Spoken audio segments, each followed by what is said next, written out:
پاکستان میں ایرانی سفیر امیر رضا مقدمی کے مطابق ٹرمپ نے ایرانی حکومت کو آگاہ کر دیا ہے کہ وہ ایران پر حملے کا ارادہ نہیں رکھتے اور ایران سے کہا کہ وہ بھی تحمل کا مظاہرہ کریں۔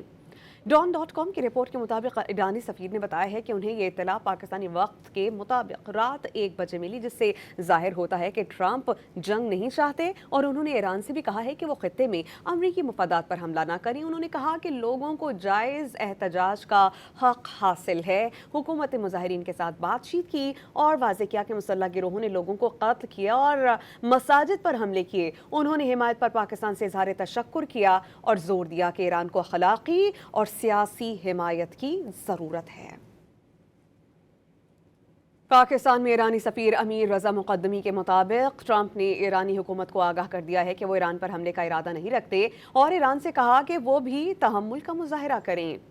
ڈان.com کی رپورٹ کے مطابق ایرانی سفیر نے بتایا ہے کہ انہیں یہ اطلاع پاکستانی وقت کے مطابق رات 1 بجے ملی، جس سے ظاہر ہوتا ہے کہ ٹرمپ جنگ نہیں چاہتے اور انہوں نے ایران سے بھی کہا ہے کہ وہ خطے میں امریکی مفادات پر حملہ نہ کریں۔ انہوں نے کہا کہ لوگوں کو جائز احتجاج کا حق حاصل ہے۔ حکومت مظاہرین کے ساتھ بات چیت کی اور واضح کیا کہ مسلح گروہوں نے لوگوں کو قتل کیا اور مساجد پر حملے کیے۔ انہوں نے حمایت پر پاکستان سے اظہار تشکر کیا اور زور دیا کہ ایران کو اخلاقی اور سیاسی حمایت کی ضرورت ہے۔